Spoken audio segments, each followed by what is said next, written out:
Welcome to white talks. ഇന്ന് നിങ്ങളെ ഞാൻ പരിചയപ്പെടുത്തുന്ന ഒരു നോളജ് എന്ന് പറയുന്നത് ആദ്യത്തെ സിവിൽ എഞ്ചിനീയർ, ലോകത്തെ ആദ്യത്തെ സിവിൽ എഞ്ചിനീയർ ആരാണെന്നറിയാമോ?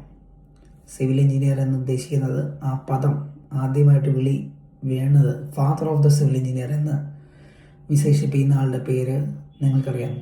എങ്കിൽ ഞാൻ പറയാം, ജോൺസ് മെക്ടൺ.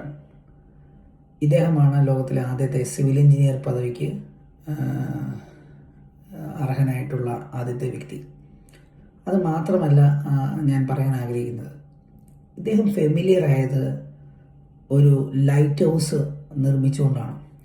അതിനു മുന്നേ ലോകത്തിൽ ലൈറ്റ് ഹൗസ് ഇല്ല എന്നല്ല, എന്നാൽ ഇദ്ദേഹം ഉണ്ടാക്കിയ സ്ട്രക്ചറാണ് പിന്നെ അനേകം നാടുകളിൽ ലൈറ്റ് ഹൗസായിട്ട് വന്നതായിട്ട് നമുക്ക് കാണാൻ സാധിക്കും.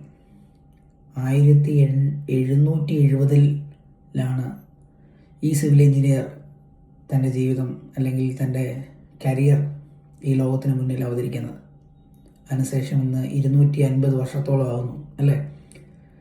അപ്പോൾ ആ സിവിൽ എഞ്ചിനീയർ ഈ ലോകത്തിന് ഒരു വെളിച്ചമാണ്. ലൈറ്റ് ഹൗസ് എന്ന് പറയുന്നത് ഒരു കൺട്രിയുടെ ഏറ്റവും ഇമ്പോർട്ടൻ്റ് ആയിട്ടുള്ള ഒരു ഐഡൻറ്റിഫൈ ആണ്.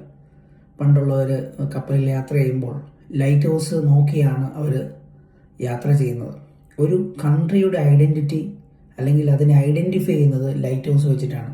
അതുപോലെ തന്നെയാണ് ആ ലൈറ്റ് ഹൗസിൽ നിന്നും ബാക്കിയുള്ളവരെ വീക്ഷിക്കാനും സാധിക്കും. സോ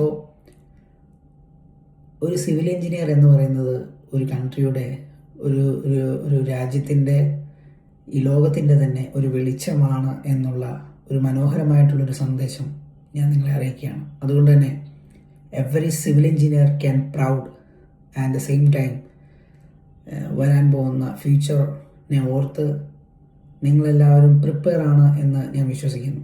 ബിക്കോസ് ഇനിയും ലോകത്തിൽ അനേകം വെളിച്ചങ്ങൾ വരുത്തുവാൻ എവറി സിവിൽ എഞ്ചിനീയേഴ്സ്, പഠിച്ചിറങ്ങുന്നവർ, പഠിച്ചു കഴിഞ്ഞവർ, ഇന്നും അനേകമിടങ്ങളിൽ കരിയർ ഫോളോ ചെയ്യുന്നവർ, അവർക്കിടയാകണം ആദ്യത്തെ സിവിൽ എഞ്ചിനീയർ ഈ ലോകത്തിനൊരു വെളിച്ചം കൊണ്ടുവന്നു.